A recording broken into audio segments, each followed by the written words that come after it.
السلام علیکم ورحمۃ اللہ وبرکاتہ۔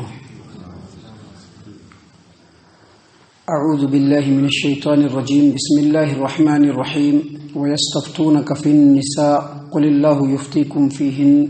وَمَا يُتْلَى عَلَيْكُمْ فِي الْكِتَابِ فِي يَتَامَى النِّسَاءِ اللَّاتِي لَا تُؤْتُونَهُنَّ مَا كُتِبَ لَهُنَّ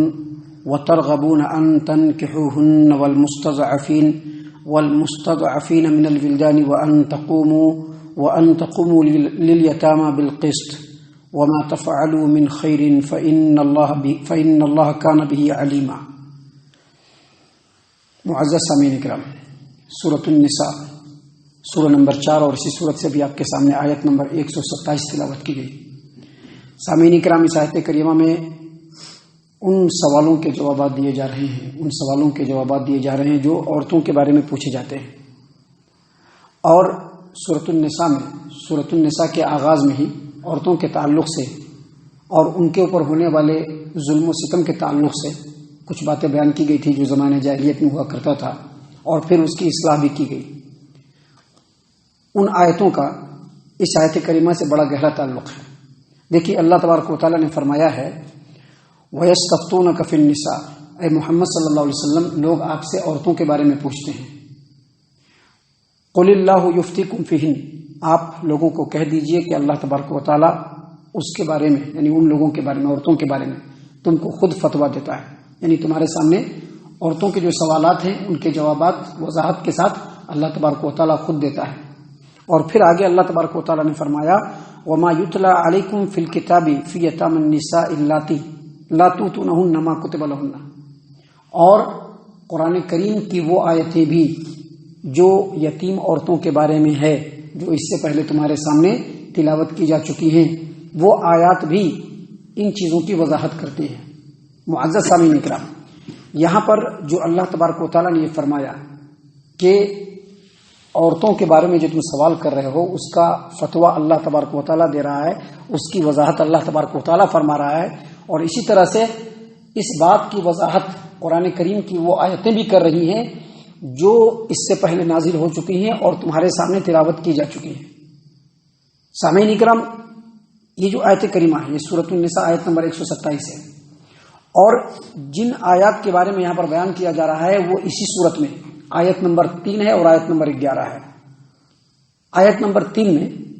اللہ تبارک و تعالیٰ نے عورتوں کے تعلق سے جو حسن معاشرت ہے اور ان کے ساتھ جو حسن سلوک ہے اور ان کے حقوق کی جو ادائیگی ہے اس کے بارے میں بیان فرمایا ہے، اور ساتھ ہی ساتھ یہ بھی بیان فرمایا ہے کہ زمانے جاہلیت میں جو عورتوں کے اوپر ظلم و ستم ہوتا رہا ہے اس کو ختم کیا جائے، اور ساتھ ہی ساتھ اس زمانے میں سب سے زیادہ جو حق مارا جاتا تھا وہ یتیم لڑکیوں کا مارا جاتا تھا۔ یتیم لڑکی، اس کا باپ مر گیا، اب اس کا باپ مر گیا تو اس کی جو ذمہ داری جو لوگ اٹھاتے تھے وہ ان کے اوپر بڑا ظلم کرتے تھے۔ اب ایک لڑکی ہے، اس کا باپ مر گیا، اس کی ماں بھی مر گئی یا باپ مر گیا، یتیم ہو گئی بچی، اب اس کی دیکھ ریکھ کرنے والا، اس کا سرپرست، اس کا جو قریبی رشتہ دار ہوتا تھا وہی ہوتا تھا۔ آج کے ڈیٹ میں بھی وہی ہوگا، کسی کی کوئی لڑکی ہے، اس کا باپ مر گیا، اس کی دیکھ ریکھ اس کے رشتہ دار ہی کریں گے۔ تو اس زمانے میں قریبی رشتہ دار کرتے تھے، اور ایسے رشتہ دار بھی عام طور پر ہوتے تھے جو لڑکی کی جو وراثت کا مال ہوتا تھا، جو مال، جس مال میں لڑکی کی وراثت کا حصہ ہے اس میں اس کے سرپرست کا بھی حصہ ہوتا تھا۔ تو اب جو لڑکی جوان ہوتی تھی تو 3 صورتیں ہوتی تھی اس کے ساتھ۔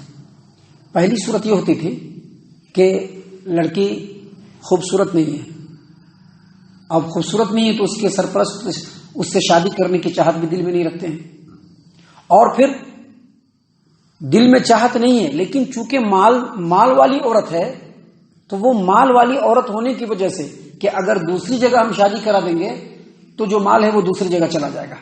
تو نہ چاہت ہونے کے باوجود اس لڑکی سے شادی کر لیتے تھے۔ یہ ایک صورت ہوتی تھی۔ دوسری صورت کیا ہوتی تھی کہ جس لڑکی کی پرورش ہو رہی ہے وہ لڑکی خوبصورت بھی ہے اور مال والی بھی ہے، اور جو اس کا سرپرست ہے وہ چاہتا ہے کہ ہم ہی اس سے نکاح کر لیں، لیکن نکاح کرتے وقت جو حق مہر ہوتا ہے جو عام عورتوں کو ملنا چاہیے،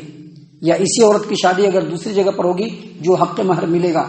وہ حق مہر نہیں دیتے تھے، حق مہر میں سے دبا لیتے تھے۔ اور چونکہ یہ شادی کرنا چاہتا ہے تو اس کی موجودگی میں دوسرے شادی بھی نہیں کر سکتے تھے، تو یہ بھی ایک دوسرا ظلم ہوتا تھا۔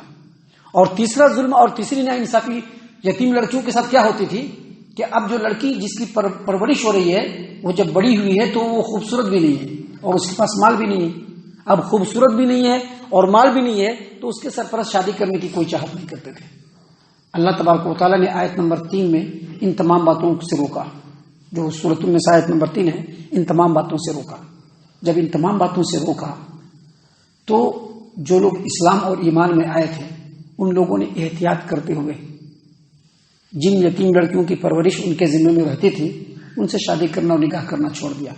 کہا کہ ہم نکاح نہیں کریں گے۔ اب جب وہ لوگ نکاح کرنا چھوڑ دیے تو باہر نکاح ہونے لگی۔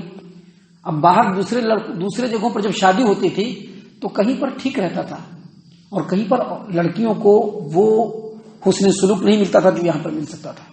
اور کبھی کبھی ایسا ہوتا تھا کہ لڑکیوں کی زندگی حرام بھی ہو جاتی تھی۔ تو اللہ تبارک و تعالیٰ نے انہی باتوں کی وضاحت یہاں پر کی ہے۔ اللہ تبارک و تعالیٰ نے فرمایا کہ وَيَسْتَفْتُونَكَ فِي النِّسَاءِ، اے محمد صلی اللہ علیہ وسلم لوگ آپ سے عورتوں کے بارے میں سوال کرتے ہیں۔ قُلِ اللَّهُ يُفْتِيكُمْ فِيهِنَّ، آپ ان سے کہیے کہ اللہ تبارک و تعالیٰ اس کے بارے میں تم کو فتویٰ دیتا ہے۔ وَمَا يُتْلَى عَلَيْكُمْ فِي الْكِتَابِ فِي يَتَامَى النِّسَاءِ، اور اس سے پہلے جو قرآن کریم کی آیتیں نازل ہوئی ہیں وہ بھی وضاحت کرتی ہیں یتیم عورتوں کے بارے میں جو تمہارے سامنے تلاوت کی جا چکی ہیں۔ لا تؤتونہن ما کتب لہن، کیونکہ تم لوگ جب نکاح کرتے تھے تو ان کو ان کا حق نہیں دیتے تھے، وراثت کا مال بھی نہیں دیتے تھے، جو بات طے ہوتی تھی وہ بھی نہیں دیتے تھے۔ وترغبون ان تنکحوہن، اور ان سے نکاح کرنا بھی چاہتے تھے۔ یعنی اللہ تبارک و تعالیٰ اس آیت کریمہ کے ذریعے سے ان لوگوں کو نکاح کرنے کی اجازت دی، لیکن ساتھ ہی ساتھ یہ بھی حکم دیا کہ جب نکاح کرنا ہے تو جو حق مہر ہو اس کو بھی ادا کرنا ہے، جتنا مال طے ہو پورا مال بھی دینا ہے، اور جو ان کی وراثت کا مال ہے وہ بھی اپنے پاس نہیں رکھنا ہے، وہ بھی ان کے ذمہ لگانا ہے۔ یہ نہیں کہ ہم نے شادی کر لیا، ہماری بیوی ہو گئی تو اب اس کا مال پورا میرا ہو گیا اور ہم جیسے چاہیں گے خرچ کریں گے۔ اللہ تبارک و تعالیٰ نے ان تمام باتوں سے روکا۔ اور اس کے بعد اللہ تبارک و تعالیٰ نے آیت کریمہ میں آگے فرمایا کہ وَالْمُسْتَضْعَفِينَ مِنَ الْوِلْدَانِ، اللہ تبارک و تعالیٰ تم لوگوں کو اس بارے میں بھی فتویٰ دیتے ہیں اور اس بارے میں بھی وضاحت کرتے ہیں، اور قرآن کریم میں پہلے اس بارے میں بھی آیت کریمہ نازل ہو چکی ہے جس کی تلاوت تمہارے سامنے کی جا چکی ہے کہ جو چھوٹے بچے کمزور ہوتے ہیں ان کے حق کو بھی ادا کرنا ہے۔ وَالْمُسْتَضْعَفِينَ مِنَ الْوِلْدَانِ، جو چھوٹے کمزور بچے ہوتے ہیں ان کے بارے میں بھی تم کو جو ہے انصاف سے کام لینا ہے۔ یہاں پر جو بتلایا گیا ہے کہ پہلے آیت نازل ہو چکی ہے وہ اسی سورت کے اندر، سورۃ النساء کے اندر آیت نمبر 11 میں۔ ہوتا کیا تھا اس زمانے میں کہ جب کوئی آدمی مرتا تو اس کی جو وراثت کا مال ہوتا تھا میت کی بیوی کو بھی نہیں دیا جاتا تھا، میت کی بیوی کو بھی نہیں دیا جاتا تھا، اسی طرح سے اس کی بیٹی کو بھی نہیں دیا جاتا تھا، اور جو چھوٹے بچے ہوتے تھے نا ان کو بھی نہیں دیا جاتا۔ صرف وراثت کے مال کے حقدار کون لوگ ہوتے تھے؟ وہ بڑے لڑکے جو طاقتور ہوتے تھے، جو دشمن سے انتقام لینے کی طاقت رکھتے تھے، بس انہی کو صرف جو ہے وراثت میں حصہ ملتا تھا۔ اللہ تبارک و تعالیٰ نے کہا کہ نہیں، چھوٹے بچوں کو بھی حصہ دینا۔ والمستضعفین من الولدان، چھوٹے جو کمزور بچے ہیں ان کو بھی دینا ہے مال میں حصہ، اور پھر اسی طرح سے جو اس کی بیوی ہے اس مال میں اس کا بھی حصہ ملے گا، اور اسی طرح سے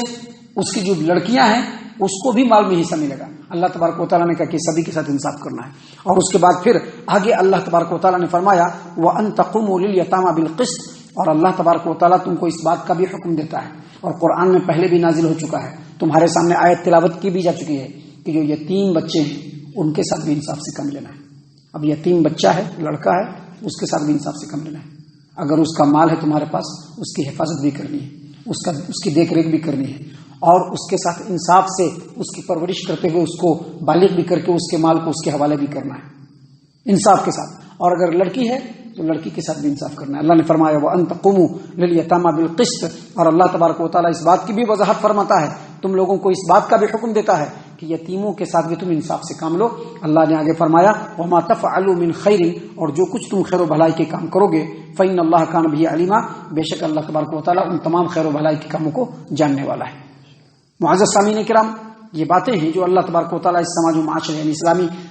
سماج و معاشرے میں امن کو قائم کرنے کے لیے مسلمانوں کی ہدایت کے لیے نازل فرمائی ہے۔ اللہ تعالیٰ سے دعا ہے کہ اللہ تعالیٰ ہم تمام کو ان تمام باتوں کے اوپر خوب خوب غور و فکر اور تدبر کرنے کے ساتھ ساتھ ان باتوں کے اوپر عمل کرنے کی بھی توفیق عنایت فرمائے، آمین۔ اللہ تعالی ہم تمام کو صحیح معنوں میں پکا سچا مومن مسلمان بنائے، اللہ اور اس کے رسول صلی اللہ علیہ وسلم کی اطاعت و فرما برداری کرنے والا بنائے، صحابہ کرام رضی اللہ عنہم کے طریقے پر چلنے والا بنائے، جنت الفردوس میں جگہ عطا فرمائے۔ اے اللہ ہم تمام کو جہنم سے پناہ دے، اے رب العالمین ہم تمام کو جہنم سے پناہ دے، اے مالک الملک ہم تمام کو جہنم سے پناہ دے، آمین یا رب العالمین۔ وما علینا الا البلاغ المبین۔